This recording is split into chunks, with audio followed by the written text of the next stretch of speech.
Assalamualaikum warahmatullahi wabarakatuh. Perkenalkan, nama saya Andika Fakruyadi.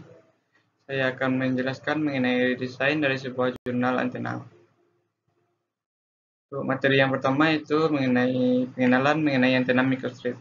Antena microstrip juga dikenal sebagai patch dari sebuah antena, yang merupakan jenis antena yang terdiri dari patch yang konduktif yang ditempatkan pada substrate dielektrik dengan ground plane di sisi bawah substrate tersebut. Patch tersebut biasanya berbentuk persegi panjang, namun biasanya juga berbentuk lingkaran, segitiga, dan bentuk lainnya. Antena microstrip ini merupakan jenis antena yang terbuat dari sebuah plat tipis logam seperti tembaga, yang ditempelkan atau tercetak pada bagian atas sebuah PCB. Antena ini digunakan dalam berbagai aplikasi komunikasi dan nirkabel karena ukurannya yang kecil, ringan, dan mudah diproduksi. Antena microstrip bekerja dengan cara mengirimkan dan menerima gelombang elektromagnetik. Bagian logam tipis pada antena ini menghasilkan medan elektromagnetik yang diperlukan untuk mentransmisikan atau menerima sinyal radio atau gelombang mikro.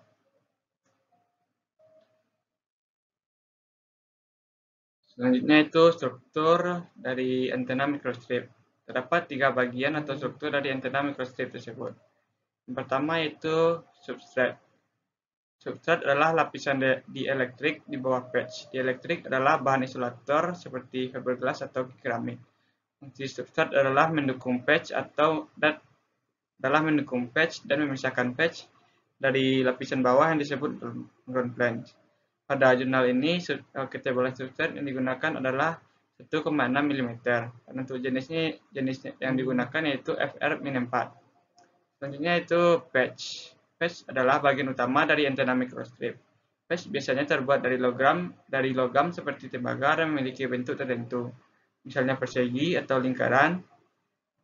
Pada jurnal ini, desain patch akan ditunjukkan pada slide selanjutnya. Untuk patch ini sendiri berfungsi untuk mengirim atau menerima gelombang elektromagnetik. Selanjutnya adalah ground plane. Ground plane ini berfungsi sebagai penyeimbang dan sebagai referensi untuk sebuah patch. Ini membantu untuk memastikan antena bekerja dengan efisien. Untuk desain dari ground plane ini akan dilihatkan pada patch selanjutnya. Untuk selanjutnya adalah parameter atau output yang akan dihasilkan pada saat kita mendesain antena pada menggunakan aplikasi CST. Yang pertama adalah pola radiasi, di mana pola radiasi ini menggambarkan distribusi energi gelombang radio yang dipancarkan atau diterima oleh antena dalam ruang. Ini menggambarkan arah dan kekuatan sinyal yang dipancarkan oleh antena ke segala arah atau ke arah tertentu. Pola radiasi bisa omnidireksional atau merata ke segala arah, atau direksional atau lebih konsentrasi ke arah tertentu tergantung pada desain antena. Untuk yang kedua yaitu gain. Gain biasa juga disebut sebagai penguatan. Gain mengukur seberapa baik antena dapat mengarahkan energi gelombang radio dalam satu arah tertentu. Semakin tinggi gainnya, semakin kuat sinyal yang dapat ditransmisikan atau diterima. Nah, selanjutnya yaitu directivity atau direktivitas. Directivity mengukur seberapa fokusnya antena dalam mengarahkan energi ke arah tertentu. Antena dengan direktivitas tinggi memiliki pola radiasi yang lebih sempit. Yang keempat itu bandwidth. Bandwidth atau range dari frekuensi merupakan rentang frekuensi di mana antena dapat beroperasi secara efektif tanpa terlalu banyak kehilangan kinerja. Bandwidth yang lebar berarti antena dapat mendukung berbagai frekuensi dengan baik. Selanjutnya itu impedansi. Impedansi adalah resistansi efektif dari antena terhadap aliran arus. Cocoknya impedansi antena dengan sumber daya atau seperti kabel pengumpan penting untuk memaksimalkan transfer energi. Dan yang terakhir yaitu VSWR atau Voltage Standing Wave Ratio. Adalah parameter yang mengukur seberapa baik antena atau sistem antena menyesuaikan impedansi dengan sumber atau kabel pengumpan yang terhubung. VSWR mengindikasikan seberapa banyak daya yang dipantulkan kembali ke sumber dibandingkan dengan daya yang diteruskan ke antena. Selanjutnya adalah desain antena. Berikut merupakan desain antena yang akan dibuat di aplikasi CST. Desain antena ini diambil dari jurnal Design of Wideband Microstrip Filtering Antenna with Modified Shapes, Slots, and SIR Structure. Untuk bagian yang filtering antena faktor ini merupakan patch dari antena microstrip tersebut menggunakan bahan copper atau tembaga dengan ketebalan 0,035 mm. Bagian tengahnya ini disebut dengan substrat atau dielectric substrat menggunakan bahan Fr-4 dan ketebalan 1,6 mm. Dan untuk bagian yang terakhir ini merupakan ground plane sama dengan patch terbuat dari bahan tembaga dengan ketebalan 0,035. Nah, selanjutnya itu tampilan CST setelah melakukan desain antena. Yang di kiri merupakan tampilan dari depan patch antena microstrip tersebut. Dan untuk gambar di kanan merupakan tampilan dari arah belakang yang biasa juga disebut dengan ground plane. Selanjutnya yaitu step atau langkah-langkah untuk membuat desain antena dari CST tersebut.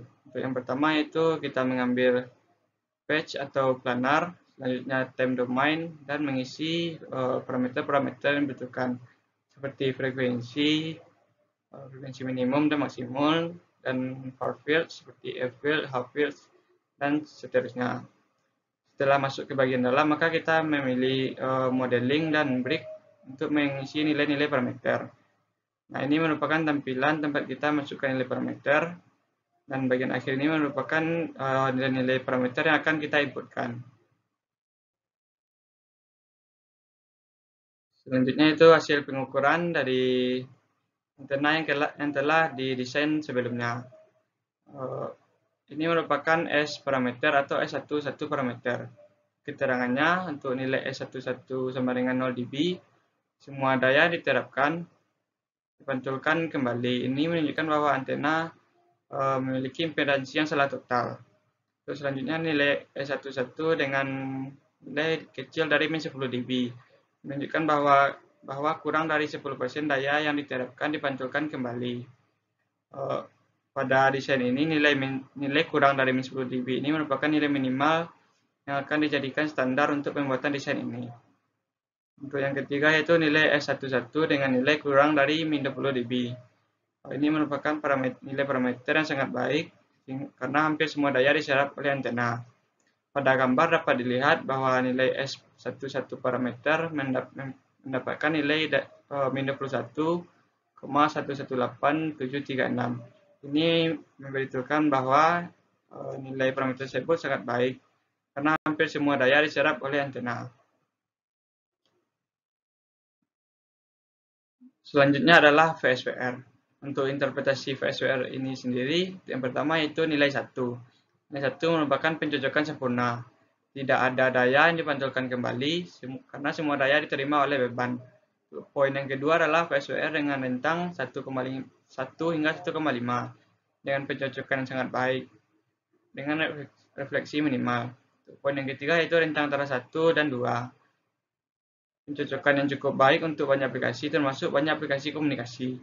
Dan untuk poin yang keempat itu nilai VSWR lebih dari 2, menunjukkan pencocokan yang buruk yang berarti sejumlah daya dipantulkan kembali, mengurangi efisiensi sistem. Pada hasil CST, nilai VSWR memperoleh nilai 1,19. Ini terdapat pada poin yang kedua yaitu dari rentang 1 hingga 1,5. Di mana ini merupakan pencocokan yang sangat baik dengan refleksi minimal. Nilai VSWR 1,19 ini terdapat pada frekuensi 5,86 GHz dan juga terdapat pada frekuensi yang sama dengan nilai S11 parameter. Selanjutnya itu directivity.